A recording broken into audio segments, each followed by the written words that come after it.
दुर्गम था। लगभग 24 घंटे घने तूफान और तेज हवाओं की वजह से वहां के वीराने माहौल की कहानियां लोगों के दिलों को दहला देती थी। ऐसे बहुत कम लोग थे जो भैरवगढ़ गांव तक जाने की हिम्मत करते थे।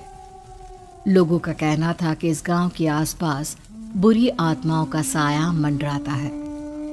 गांव के रहने वाले लोगों ने वैसे तो अपनी आंखों से किसी बुरी आत्मा या साये को नहीं देखा था, लेकिन गांव का बच्चा बच्चा इस बात को महसूस कर सकता था कि गांव के ऊपर कोई तो खौफनाक साया मंडरा रहा है। और उसकी वजह ये थी कि उस गांव में जैसे ही कोई लड़का 18 साल का होता, उसके 18वें जन्मदिन की रात ठीक 12 बजे अकस्मात उसकी मौत हो जाती। हर बार ये मौतें बड़े ही रहस्यमयी ढंग से होती और इस बार सरपंच सुमेर के बेटे को 18 साल होने में अब बस 15 दिन बाकी थे। अजी सुनते हैं, हमारा बेटा भी कुछ दिन बाद 18 साल का हो जाएगा। कहीं वो डायन उसे भी खा गई तो? कैसी बातें कर रही हो? जब वो इस गांव में ही नहीं है तो कोई भी डायन या बुरा साया उसका कैसे कुछ बिगाड़ सकता है? उसे कुछ नहीं होगा। हाँ जानती हूँ, आपने उसे पढ़ाई के बहाने इस गांव से बाहर निकाल शहर भेज दिया है, लेकिन ये भी तो सच है ना कि वो बार बार यहाँ आने की जिद करता रहता है। वो चाहे कितनी भी जिद कर ले जानकी, पर मैं उसे इस गांव में कभी वापस नहीं आने दूंगा। मैं नहीं चाहता कि गांव के दूसरे लड़कों की तरह मेरे बेटे की भी अजीबोगरीब ढंग से मौत हो जाए। कभी कभी तो लगता है कि हम सब गांव वालों को हिम्मत करके अपने गांव को इस बुरी आत्मा से छुड़वा लेना चाहिए। लेकिन कौन जानता है आखिर वो खतरनाक साया किसका है? वो काली आत्मा कौन है जो रातों रात हमारे गांव के लड़कों को निगल जाती है? सुमेर और जानकी जब ये सारी बातें कर रहे थे तब रात के लगभग 10 बज चुके थे और हर रात की तरह भैरवगढ़ गांव एक भयानक काले तूफान की आगोश में था।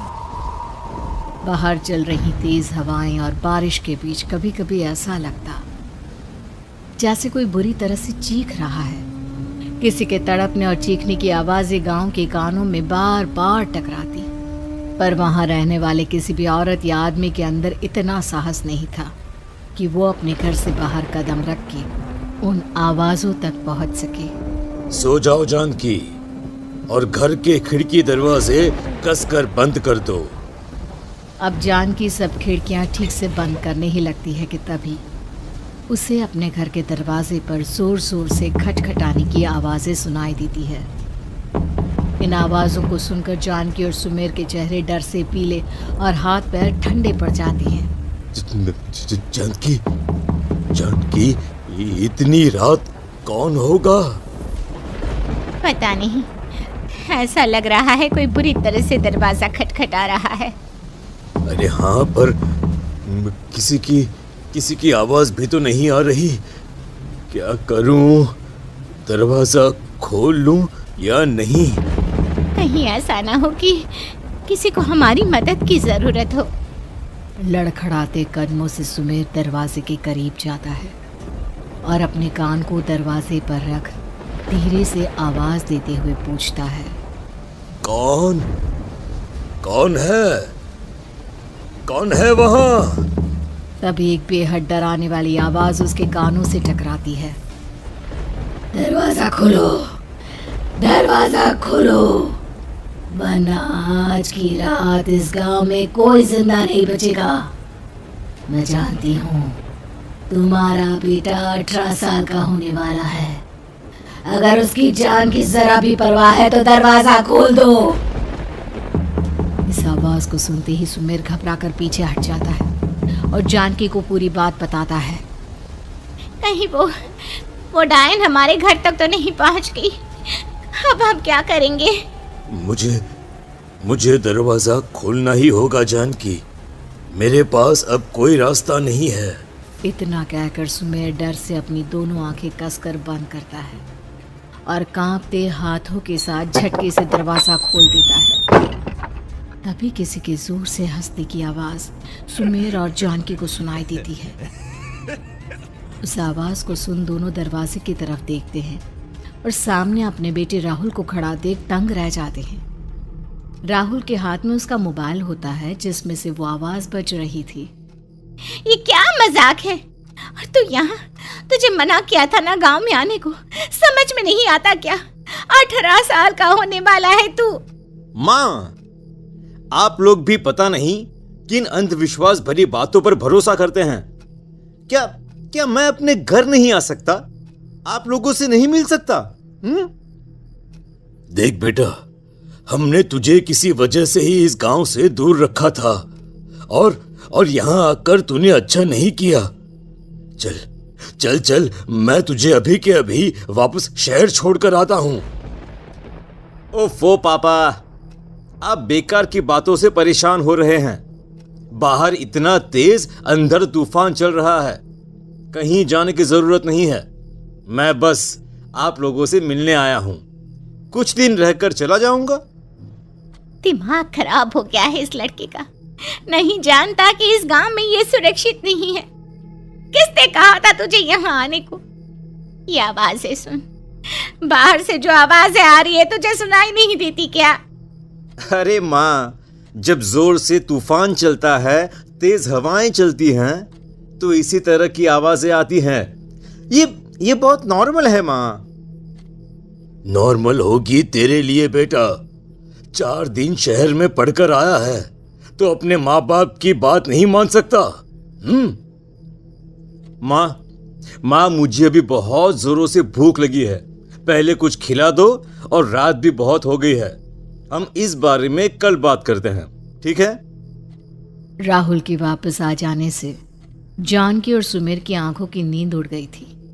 खाना खाने के बाद राहुल तो अपने बिस्तर पर जाकर सो गया, लेकिन जानकी और सुमेर पूरी रात उसके कमरे के बाहर पहरेदारी करते रहे।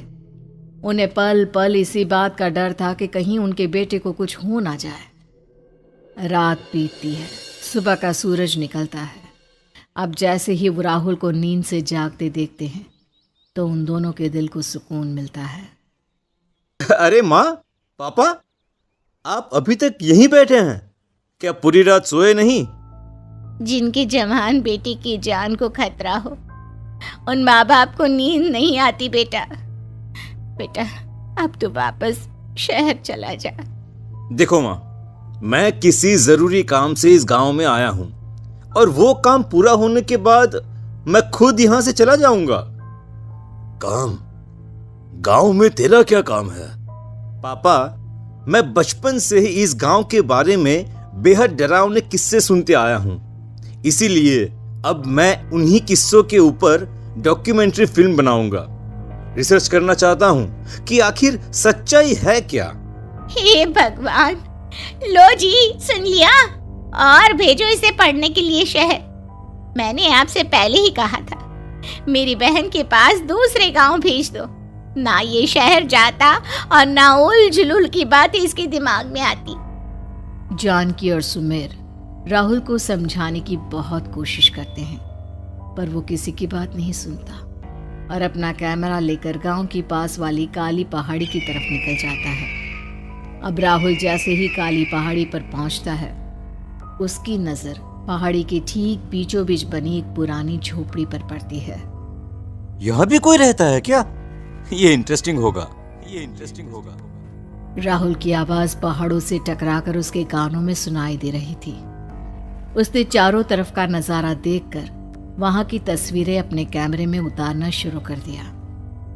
तभी अचानक राहुल ने अपने कैमरे में खींची हुई तस्वीर को जूम करके देखा और उसमें उसे जो नजर आया वो देखकर राहुल की होश उड़ गए। क्या सचमुच उस गांव के ऊपर किसी बुरी आत्मा का साया था? क्या राहुल की जान बच पाएगी? क्या देखा था राहुल ने उस फोटो में जिसे देखकर वो दंग रह गया? इन सवालों के जवाब जानने के लिए देखिए इस कहानी का अगला भाग।